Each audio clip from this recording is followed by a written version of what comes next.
What's up, everyone? It's Rashad Bowie, and this is Ballin' with Bowie, where I cover the hottest topics in sports, especially if they're regarding OU sports. Today, I want to talk about 9 Alabama versus 24 Oklahoma in the Big 12 SEC Challenge, and then I'll break down the rest of the Big 12 and SEC Challenge. And then, to end it all, we're going to talk about Chad Wheeler. So let's dive in. Today, 9 Alabama went on the road to take on 24 Oklahoma. Alabama was a 3-point favorite. They were 4-0 on the road coming into the game, and they had won 10 in a row. They were one of the hottest teams in NCAA coming into the game. And OU is 8-1 at the Lloyd Noble Center. Alabama was first in the SEC. OU was sitting at third in the Big 12 coming into the game. And this was the 6th team OU had played in the top 10 just during the month of January. They were 3-2 coming into the day. And if you watch the game, you saw OU got the victory, which made them 4-2 in the month of January. It's the first team since NC State in 1974 to get 4 wins against top 10 teams in 1 month. So, starting lineup, Austin Reaves did not play the game due to COVID protocol, along with Alondes Williams. To start the game, OU came out hot. They had 4 steals within the first 4 minutes. They started up 11-2, but then they went real cold for a long period of time, and Alabama went on a run, and they went on a 9-0 run, took a 2017 lead with 6 minutes left in the half. And then OU closed the half out fairly strong, and Harmon, Harkless, and Gibson combined for 26 of the 32 points in the first half. Harkless, I think, is a really underrated player for the OU basketball team. He doesn't get a ton of minutes due to all the COVID protocols with Manic being out past couple games, and then with Reeves out, Alondes Williams out, he's gotten more minutes, and I think he is kind of the energy guy for OU. He flies around the court, he will get a steal, he will lock you up on defense when the time comes, not always. But I think Harkless definitely is undervalued for the OU basketball team. Now, OU went into the half with a 32-29 lead. For Alabama, they didn't really shoot the ball very well. They're a very good three-point shooting team. They shoot a lot of threes, but OU was harassing them on defense, so they weren't able to get the shots that they usually are used to getting. But John Petty Jr. for Bama had 8 points at half. Alex Reese had 7 points, and he had a couple dunks that I thought were going to swing the momentum towards Alabama, and it just didn't. OU would always have an answer to their big plays, their momentum swings that could have happened.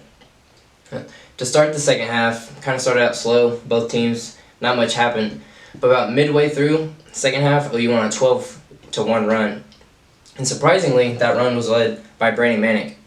Now, if you've watched the past couple games that Brady Manek has played, he has not played very well. And in the first half of this game, he did not play very well. On offense, he didn't shoot well. On defense, he was getting beat. But about halfway through the second half of this game, Brady Manek got an and one, went to the free throw line, hit the free throw, and a couple possessions later, he drills a 3, and then he gets another jump shot to go down for him. So he had 8 points, and during that 12-1 run, Manek had scored 8 straight points for OU. I think Brady Manek is not having a very good senior year. He's only averaging 10 points a game, and he's supposed to be a 3-point shooter. He's supposed to be dangerous behind the arc, and he is just not hitting this year. But in this game, when we needed him, he stepped up. Senior leadership stepped up, made the plays that needed to be made. Now with that 12-1 run that OU had, Alabama answered. They answered with an 11-0 run to make it 55-54. OU with the lead with about 6:30 left in the second half.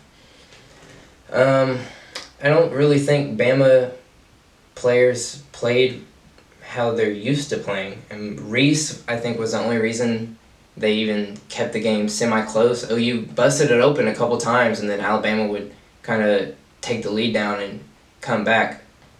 But I think Reese was the only reason. I don't think it was because they were locking us up on defense. I think we were missing a lot of shots that we should have hit. But yeah, I give most of the credit to Reese. About 2 minutes left in the second half. OU's got a 63-60 lead, and Bama had just cut our lead, and we called timeout. And I thought Harmon would be in the pick and roll with Brady Manick, because Brady Manick had been shooting the ball very well in the second half. So I figured coming out of the timeout, Lon Kruger would draw up pick and roll for Brady Manick and Davion Harmon. But that was not the case. They put the ball in Harkless' hands, which he didn't shoot the ball particularly well today, but he played very well on defense. But Lon Kruger drew up a play for Harkless to get the ball, and he gets in the paint, and I thought he was stuck. I thought he was just going to throw something up, which he very well could have just threw this shot up. But he fades away and swishes it, nothing but net, and that pretty much sealed the deal for OU. Ice in his veins, you know what it is. That's what OU does. But Harmon finished with 18 points, easily the player of the game. He stepped up with Reeves out. Reeves is the big loss. I mean, he leads the team in scoring and assists. Not having him against a top 10 team in the country that's hot, that's a big loss. But Harmon stepped up for us, which we needed him to. I like Harmon. Davion Harmon is my favorite player probably on the team. He has improved tremendously from his freshman year to this year, if you've watched him at all. But the biggest difference for OU during the game was the boards. We got 14 offensive boards, and we had 43 boards total. We're not a big team. Just Bama could not keep up with this. I think OU came into the game wanting to win, and I think Bama, seeing that Reeves was out, they kind of took a step back, but I think that made OU step up because we were shorthanded. Bama should have won. Easily, they should have won with our best players scoring-wise not on the floor.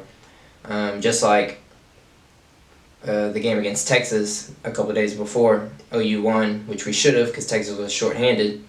Bama should have beat us because we were shorthanded. Alabama falls short, falls to 24 Oklahoma, 61-66. Before this game, OU is projected 6th seed coming in. I think this win probably bumps us up to a 5 seed. We've got 9 games left, a couple of them against ranked opponents. Next game is against a ranked opponent. I think if we end the season very well, we could easily jump up to a 4 seed, maybe a 3 seed, depending on how well we do. But I think if we just do mediocre, I think a 5 seed is probably locked up for us, pretty close to it. Texas Tech LSU, Texas Tech was favored to win by 3. Florida West Virginia was favored to win by 4. And TCU Missouri was favored to win by 10. If you did not watch any of these games, you missed out. They were all 3 very good games. Texas Tech LSU, Mac McClung. If you don't know who that is, look him up because he is a baller. He only had 8 points. Oh, excuse me. He had 14 at half, but he only had 8 in the second half. But he came up clutch when they needed him to at the end of the game. LSU was up 64-71 with 1:14 left in the second half, and Texas Tech went on a run. They didn't let LSU score the rest of the game after the 1:14 mark. And they were down by 1. Texas Tech was down by 1. About 30 seconds left. I don't remember how much exactly. About 30 seconds. But McClung gets a steal off the inbounds pass from LSU. It was LSU's ball. Mac McClung steals the inbounds pass, and Shannon lays it up, and they take the lead, and they didn't look back after that. Terrence Shannon, he doesn't start. He had 21 off the bench today. We jump to the Florida West Virginia game. This was a game that I thought West Virginia was going to win pretty easily. They were only favored by 4. Florida's a pretty solid team. I mean, they're third best team in the SEC. But I thought West Virginia was going to harass them and that Derek Culver would just pop off against them, which he did. He started the game 6-6, 21 points in the first half. But the second half, he kind of disappeared. Didn't really hear much from him. Florida's leading scorer, Trey Mann, he had 0 points in the first half because he had 2 fouls. So he was in foul trouble, didn't score. And I thought that was a perfect opportunity for West Virginia to kind of bust the game open, and they just never did. Let Florida hang around. Florida jumped ahead, and they kind of went back and forth for a while. But Florida ended up getting the victory 85-80.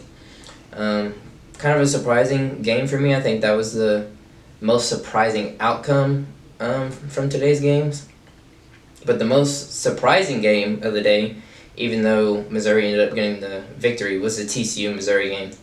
Because TCU is bad. They're eighth best team in the Big 12, which isn't, I mean, it is an accomplishment, but TCU just doesn't play well. When you look at their games, they don't shoot the ball well. They don't look like a team, you know?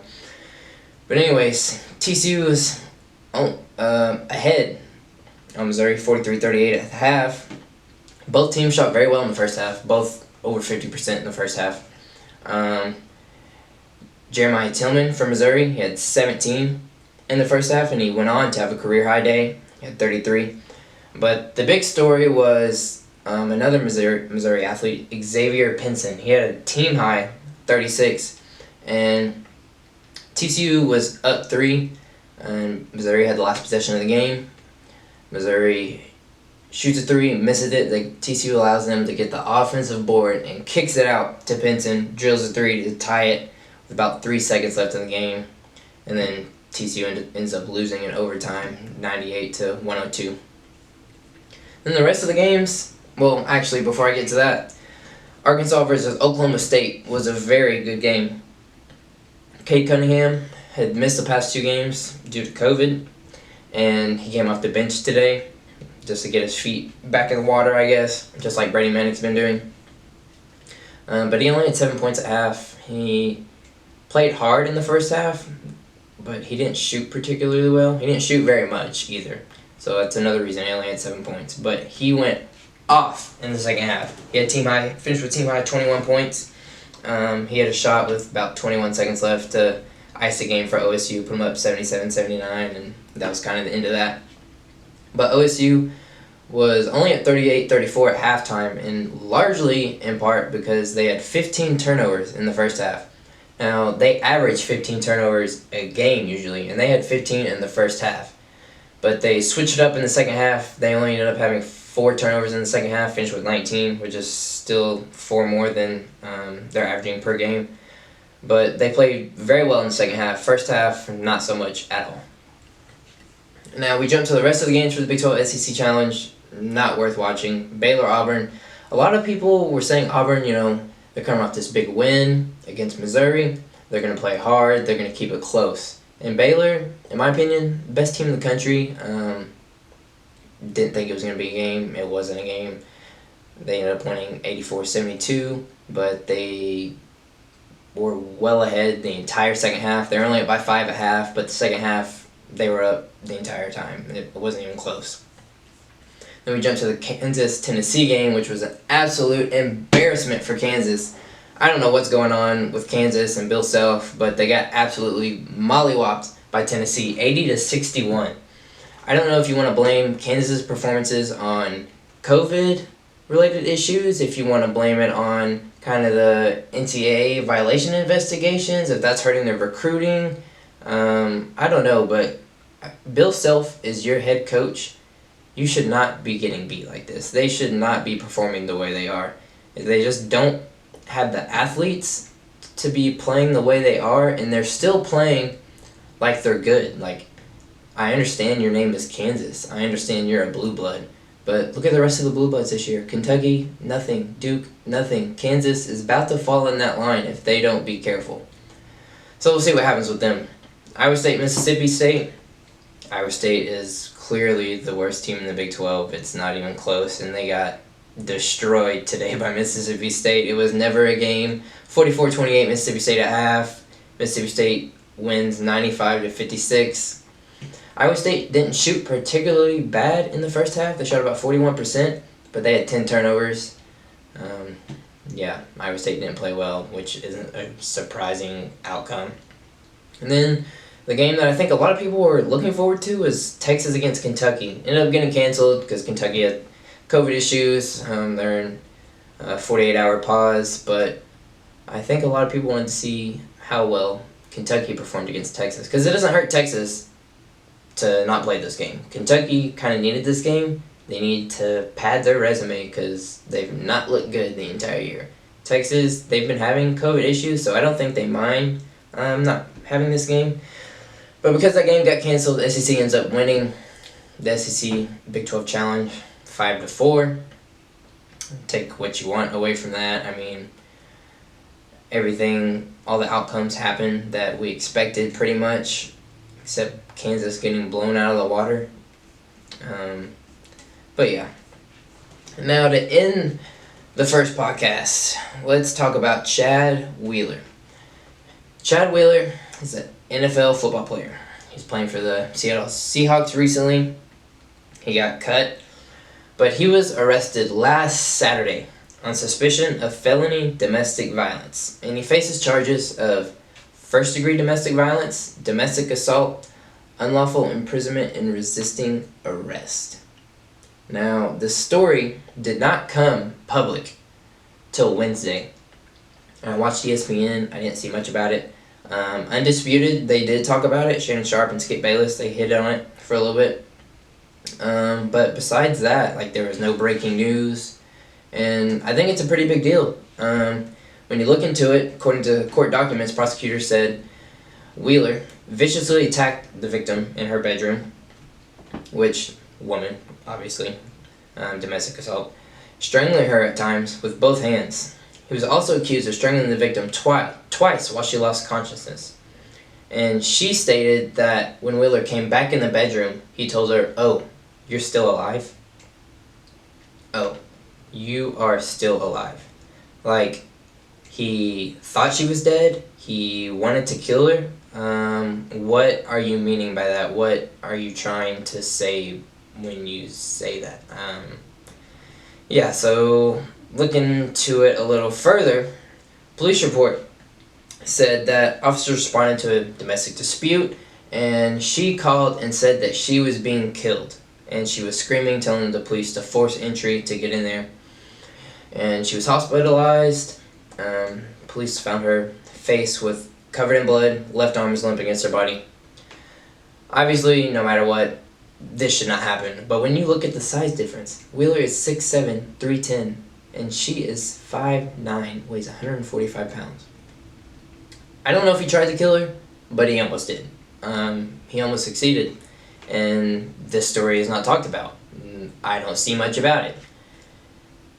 I honestly don't know why he was even on an NFL team to begin with, because he had a similar incident like this when he played at USC. And he was a great lineman at USC. He was all Pac-12 and second all Pac-12 senior and then junior year, respectively.